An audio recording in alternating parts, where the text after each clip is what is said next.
በየቀኑ ጠዋት ስንነሳ ወይም ከሰዓት ላይ ድካም ሲጫጫንን፣ ቆዳችን ሲበላሽና ፀጉራችን ሲነቃቀል ሁላችንም የምናደርገው አንድ ነገር አለ።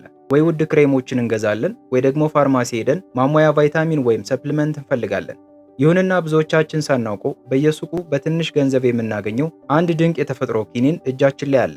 እሱም የዱባ ፍሬ ይባላል። እስኪ አንድ እውነት እንነጋገር። ሁላችንም አንድ የሚያናድደን ወይም በድብቅ የምንቀናበት ጓደኛ አለን። ቀኑን ሙሉ ሲለፋ ውሎ ምንም አይደክመውም። ፊቱ ሁሌም እንደበራ ነው። ፀጉሩ አይነቃቀልም። በዚያ ላይ ደግሞ ሁል ጊዜ ስሜቱ የተረጋጋና ደስተኛ ነው። እኛ ግን ትንሽ የሥራ ውጥረት ሲገጥመን እንቅልፍ ይርቀናል፣ ሆርሞናችን ይዛባል፣ የፊት ቆዳችን ሳይቀር ይበላሻል። ይህ ሰውዬ ምን አይነት አስማት ነው ያለው ብለን ራሳችንን እንጠይቃለን። ሚስጥሩ ውድ የሳይንስ ቤተ ሙከራ ውስጥ የተሰሩ ኬሚካሎች አይደሉም። ሚስጥሩ እነዚህ ትናንሽ አረንጓዴና ጠፍጣፋ የተፈጥሮ ፈርጦች ናቸው። እነዚህ ፍሬዎች መጠናቸው አነስተኛ ቢሆንም በውስጣቸው እጅግ ኃይለኛ የሆኑ ማዕድናትንና ቫይታሚኖችን በከፍተኛ መጠን አሽገው የያዙ እውነተኛ የጤና አለኝታዎች ናቸው። በየቀኑ አንዲት እፍኝ ሙሉ የዱባ ፍሬ መመገብ ሲጀምሩ ለሆርሞን ስርዓቶ መስተካከል፣ ለጡንቻዎ ጥንካሬ፣ ለሰውነቶ በሽታ የመከላከል አቅምና ለአእምሮ ስሜቶ መረጋጋት ፍጹም የሆነ የተፈጥሮ ጥገና ፕሮግራም በነፃ እንደጀመሩ ይቁጠሩት። ለመሆኑ ይህች ጥቃቅን ፍሬ በሰውነታችን ውስጥ ምን አይነት አስደናቂ ተአምር ነው የምትፈጥረው? ውድ ኪኒኖች ሊሰጡን የማይችሉትን ኃይል እንዴት በቀላሉ ታደለች? ዛሬ ይህንን ድንቅ የተፈጥሮ ሚስጥር በሰፊው እንመለከታለን። በተለይ ደግሞ ቪዲዮ መጨረሻ ላይ የማሳያችሁ እነዚህን ፍሬዎች እንዴትና መቼ ብንመገባቸው ይበልጥ ውጤታማ እንደምንሆን የሚገልጽ አንድ ትልቅ ሚስጥር አለ። እስከ ቪዲዮ መጨረሻ ድረስ አብራችሁን ቆዩ።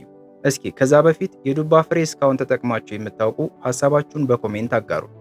የመጀመሪያውና እጅግ አስደናቂው ጥቅም የሆርሞን ሚዛንን መጠበቅና የሴሎች ደህንነት ነው። እስኪ አንድ ጥያቄ ልጠይቃችሁ። ፊታችሁ ላይ በየጊዜው ብጉር እየወጣ አስቸግሯችኋል አይደል? ወይም ደግሞ ያለምንም ምክንያት ፀጉራችሁ እየተመለጠና እየተነቃቀለ አስፈርቷችኋል?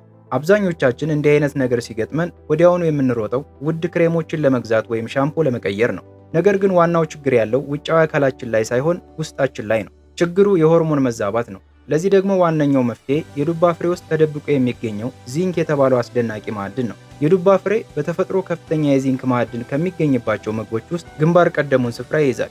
ብዙዎቻችን ዚንክ ለሰውነታችን ምን ያህል ወሳኝ እንደሆነ በጥልቀት አንረዳው። ይህንን ዝም ብላችሁ አስቡት። ይህ ማዕድን በሰውነታችን ውስጥ ከ300 በላይ ለሚሆኑ የተለያዩ ውስጣዊ ስራዎች፣ ለምግብ መፈጨት፣ ለሴሎች መከፋፈልና ለፕሮቲን ምርት እንደ ዋነኛ ሞተር ሆኖ የሚያገለግል ቁልፍ ነው።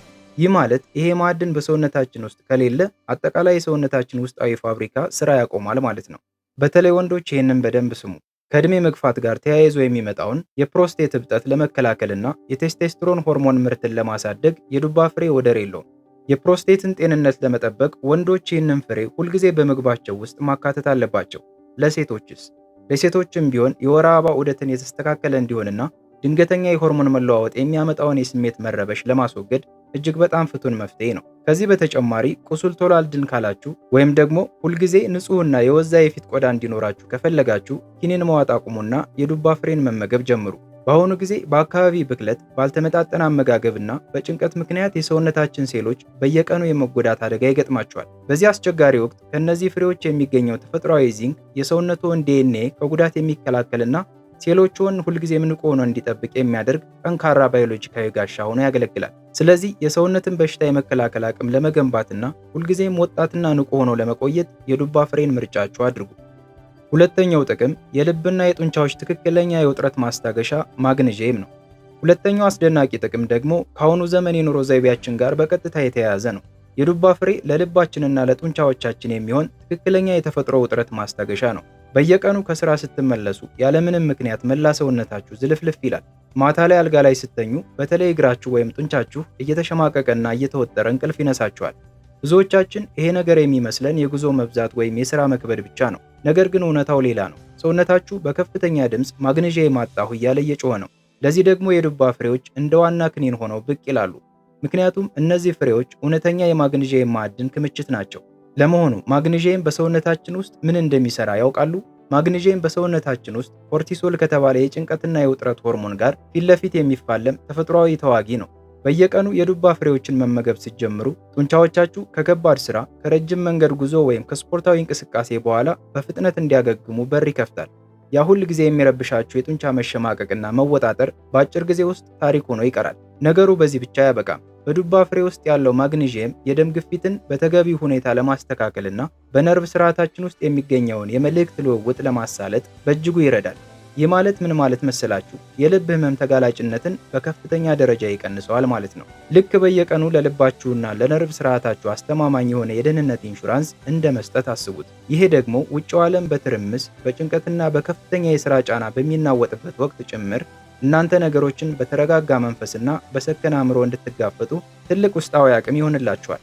ስለዚህ ውጥረትና ድካም ህይወታችሁን እንዲያበላሹት ከመፍቀዳችሁ በፊት ዛሬውኑ ወደ አመጋገባችሁ የዱባ ፍሬን ጨምሩ። ሶስተኛውና አስደናቂ ጥቅማቸው ደግሞ በቀጥታ ወደ ውስጣዊ ሰላምና ደስታ የሚመራን እንዲሁም ማታ ማታ እንደ ሕፃን ልጅ እንድንተኛ የሚያደርገን ተፈጥሯዊ ሚስጥር ነው። እስኪ ሌላ እውነት እንነጋገር። አንዳንድ ቀን ያለምንም ምክንያት ዝም ብሎ ድብርትን የሚጭርባችሁ ጊዜ አለ። ሰውነታችሁ ደህና ሆኖ፣ ስራችሁ ሰላም ሆኖ፣ ግን ደግሞ ውስጣችሁ ባዶነትና ጭንቀት የሚሰማችሁ ጊዜ ማለት ነው። ማታ ማታ አልጋ ላይ ተኝታችሁ እንቅልፍ እምቢ ብሏችሁ ከጎን ወደ ጎን እየተገለባበጣችሁ፣ በዚያ ላይ ደግሞ ንጋት ላይ ስትነቁ ይበልጥ ይደክማችኋል። ብዙዎቻችን እንዲህ አይነት ስሜት ሲመጣብን የአየር ሁኔታው ነው ወይም ድካም ነው እንላለን። ነገር ግን መፍትሄው እጅግ በጣም ቀላልና እጃችን ላይ ያለ ነገር ነው። በእነዚህ ትናንሽ አረንጓዴ ፍሬዎች ውስጥ ኤል-ትሪፕቶፋን የተባለ እጅግ ጠቃሚ አሚኖ አሲድ በከፍተኛ መጠን ይገኛል። የሚገርመው ነገር ይህ ንጥረ ነገር በሰውነታችን ውስጥ በራሱ አይመረትም። ስለዚህ ከውጭ በምግብ ማግኘት የግድ ይለናል። ታዲያ ይህ ንጥረ ነገር ለአእምሯችን ደስታን ለሚፈጥረውና ስሜታችንን ለሚያስተካክለው ሴሮቶኒን ለተባለው የደስታ ሆርሞን መመረት እንደ ዋነኛ ጥሬ ዕቃ ሆኖ ያገለግላል። በየቀኑ የዱባ ፍሬዎችን መመገብ ስትጀምሩ ለአእምሯችሁ ስሜትን የሚያድስ ውስጣዊ ደስታን የሚጨምርና የአእምሮን የመቋቋም አቅም የሚያጠነክር ተፈጥሯዊ ግብዓት በነፃ እያቀረባችሁለት እንደሆነ እወቁት። ይህ ደግሞ በዕለት ተዕለት ሕይወታችሁ ላይ የበለጠ ንቁና ደስተኛ እንድትሆኑ ያደርጋችኋል። ነገር ግን የሚገርመው አስማት ያለው እዚህ ጋር ነው። በቀን ውስጥ በአእምሯችን የተመረተው ሴሮቶኒን ምሽት ላይ ሲሆን ወደ ምን እንደሚቀየር ያውቃሉ? ሜላቶኒን ወደ ተባለው የእንቅልፍ ሆርሞን ይቀየራል። በሌሊት እየባነኑ መነሳት ወይም እንቅልፍ ማጣት የብዙዎቻችን የዘመኑ የጤና ችግር ነው። ይህ የዕለት ተዕለት የዱባ ፍሬ የመመገብ ልማዳችሁ ግን የእንቅልፋችሁን ጥራት በከፍተኛ ሁኔታ ያሻሽለዋል። ባጭሩ እነዚህን ፍሬዎች በመመገብ ብቻ በቀን ሙሉ ደስታችሁን እየጨመራችሁ፣ በምሽት ደግሞ የተረጋጋና ጥልቅ እንቅልፍ እያገኛችሁ ነው ማለት ነው። ይህ በሆነበት ወቅት ደግሞ አእምሯችሁ በሌሊቱ የእረፍት ጊዜ የዕለቱን ድካም ለማስወገድ፣ ትውስታዎችን ለማከማቸትና በአጠቃላይ ራሱን እንደ አዲስ ለማደስ በሚገባ ይጠቀምበታል። ስለዚህ ያለምንም የጎንዮሽ ጉዳት የአእምሮ ጤናችሁን ለመጠበቅና ሰላማዊ እንቅልፍ ለመተኛት የዱባ ፍሬን መመገብ በፍጹም አይርሱ።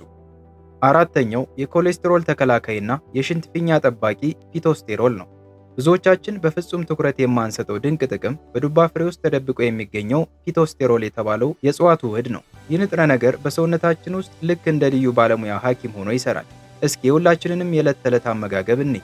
አሁን ባለንበት ዘመን በብዛት በየቀኑ የምንበላው ምግብ በቅባትና በዘይት የበለጸገ ነው። እንደ በርገር፣ ቺፕስ፣ በዘይት የተጠበሱ ምግቦች፣ እነዚህ ሁሉ በሰውነታችን ውስጥ መጥፎ ኮሌስትሮል ወይም ኤልዲኤል የሚባለውን ገዳይ ስብ በደማችን ውስጥ እያከማቹ የደም ስሮቻችንን ይደፍናሉ።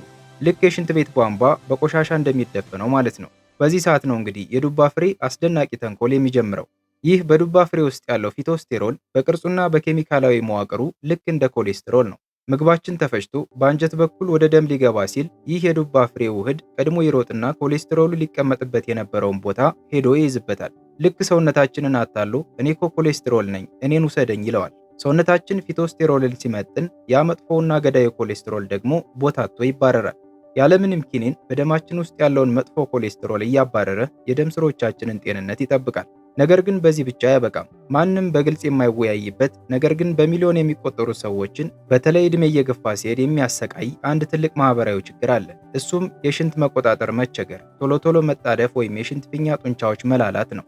እስኪ ራሳችሁን ጠይቁ። ማታ ተኝታችሁ በየሰዓቱ ለሽንት እየባነናችሁ ትነቃላችሁ፣ ወይም ደግሞ ከቤት ወጥታችሁ ስራ ቦታ እስክትደርሱ ሽንት ቤት ፍለጋ ትጨነቃላችሁ። ይህ የዕለት ተዕለት ነፃነታችሁን የሚነጥቅ እጅግ አስጨናቂ ፈተና ነው። ታዲያ የዱባ ፍሬ ውስጥ የሚገኙት ልዩ ንቁ ንጥረ ነገሮች የዳሌ ወለል ጡንቻዎችንና የሽንት ፊኛ ግድግዳዎችን የማጠንከር ድንቅ ሥራ ይሰራሉ። የፊኛችሁን የመሸከም አቅም ከፍ ያደርጉታል። በተለይ በሽንት መጣደፍ ለሚሰቃዩ፣ በሌሊት በተደጋጋሚ ለሚነቁ ወይም ከዕድሜ መግፋት ጋር ተያይዞ ለሚመጣ የሽንት ፊኛ ህመም ሁሉ የዱባ ፍሬ እውነተኛ፣ አስተማማኝና ፍጹም የተፈጥሮ መፍትሄ ነው። ስለዚህ የልብዎን ጤንነት ለመጠበቅ የደም ስሮቻችሁን ከስብ ክምችት ለመታደግና የሽንት ፊኛችሁን ጥንካሬ በነፃ ለማደስ የዱባ ፍሬን መመገብ የዕለት ተዕለት ግዴታችሁ ሊሆን ይገባል። አምስተኛው የሴሎቻችን የውስጥ ጽዳት ሰራተኛ አንቲኦክሲደንት ነው። የዱባ ፍሬ የመጨረሻው ጥቅም የሰውነታችን ሴሎች እንዳይዝጉና ያለ ዕድሜያቸው እንዳያረጁ መከላከል ነው። የዱባ ፍሬዎች በውስጣቸው ከፍተኛ የቫይታሚን ኢ እና የጸረ ኦክሳይድ ክምችት አላቸው። እስኪ አንድ ቀላል ምሳሌ ልንገራችሁ። አንድ ብረት ዝናብና ንፋስ ሲመተው ምን ይሆናል? ይዝጋል፣ መበስበስም ይጀምራል። ልክ እንደዚሁ እኛም የምንበላው ጤናማ ያልሆነ ምግብ፣ የአየር ብክለትና ጭንቀት በሰውነታችን ውስጥ ፍሪ ራዲካል የሚባሉ አደገኛ ሞሌኪውሎችን ይፈጥራሉ። እነዚህ ሞሌኪውሎች የእኛንም የሰውነት ሴሎች ደረጃ በደረጃ እያበላሹ ለበሽታና ለእርጅና ይዳርጉናል። በአጭሩ ሰውነታችንን ከውስጥ ያዝጉታል። ታዲያ በዱባ ፍሬ ውስጥ የሚገኙት ጸረ ኦክሳይዶች እነዚህን አደገኛ ሞሌኪውሎች በሰውነታችን ውስጥ እያደኑ ያጠፏቸዋል። ልክ እንደ ውስጣዊ የጽዳት ሰራተኛ ሆነው በየቀኑ ሴሎቻችንን ያጥባሉ። በየቀኑ እነዚህን ፍሬዎች መመገብ በሰውነታችን ውስጥ የሚከሰቱ የብግነት፣ የህመምና የማበጥ ሂደቶችን በከፍተኛ ሁኔታ ይቀንሳል። ይህ ደግሞ በዕድሜ መግፋት የሚመጡ የመገጣጠሚያ አካላት መጎዳትንና የቁርጥማት ህመሞችን ይከላከላል። ከዚህም በላይ እንደ ልብ፣ ኩላሊትና ጉበት ያሉ የውስጥ አካሎቻችን ሳይደክሙ ረጅም ዘመን እንዲሰሩ ያደርጋል። ባጭሩ እነዚህ ትናንሽ ፍሬዎች የሴሎችዎን ዕድሜ፣ ውበትና አጠቃላይ ጤንነት በንቃት ያራዝማሉ። ስለዚህ ወጣትነታችሁ እንዳይጠፋ የዱባ ፍሬን መመገብ በፍጹም አይርሱ። የመጨረሻው ሚስጥር የ3 ደቂቃው አጠቃቀም ነው። እሺ፣ በቪዲዮ መጀመሪያ ላይ አንድ ትልቅ ሚስጥር እንደማሳያችሁ ቃል ገብቼላችሁ ነበር። እሱም እነዚህን ፍሬዎች መቼና እንዴት መመገብ አለብን የሚለው ነው። ብዙ ሰዎች የዱባ ፍሬን በዘይት ጠብሰው ወይም ጨው ጨምረውበት ይመገቡታል። ይህ ግን ትልቅ ስህተት ነው። ከፍተኛ ሙቀትና ዘይት በውስጡ ያሉትን ጠቃሚ ቫይታሚኖችና ጸረ ኦክሳይዶች ያጠፋቸዋል። ሳይንሳዊውና ትክክለኛው መንገድ ፍሬውን በጥሬው ወይም በትንሹ አድርቆ መመገብ ነው። የአጠቃቀም ሚስጥሩ ደግሞ እጅግ በጣም ቀላል ነው። በቀን አንድ ጊዜ ልክ ምሳ ከመብላታችሁ 3 ደቂቃ በፊት ወይም ከራት በፊት አንድ እፍኝ ሙሉ የዱባ ፍሬን በደንብ አኝካችሁ መዋጥ። ለምን ካላችሁ አንደኛ ኢንሱሊንን አይቀሰቅስም፣ ሁለተኛ የእርካታ ስሜት ይሰጣል። ባጭሩ ይህች ጥቃቅን ፍሬ የሰውነታችሁን ሆርሞን የምታስተካክል፣ ልባችሁን የምትጠብቅና ውጥረትን የምታስወግድ የተፈጥሮ ድንቅ ስጦታ ናት። ከዛሬ ጀምሮ ውድ የሆኑና ኬሚካል የበዛባቸውን ኪኒኖች መፈለግ አቁሙ። አመጋገባችሁን አስተካክሉ። እንዲሁም በየቀኑ አንድ እፍኝ የዱባ ፍሬን መመገብን ልማዳችሁ አድርጉት። ለውጡን በአጭር ጊዜ ውስጥ በሰውነታችሁ ላይ ታዩታላችሁ። የዛሬው መረጃችን ይህንን ይመስል ነበር። ቪዲዮ ጠቃሚ ሆኖ ካገኛችሁት ላይክ ማድረጉንና ለምትወዷቸው ሰዎች ማጋራቱን አትርሱ። በሚቀጥለው ቪዲዮ ሌላ አስደናቂ የጤናና ውበት ትምህርት ይዤላችሁ እስክመጣ ድረስ ጤና ይስጣችሁ። ቻው።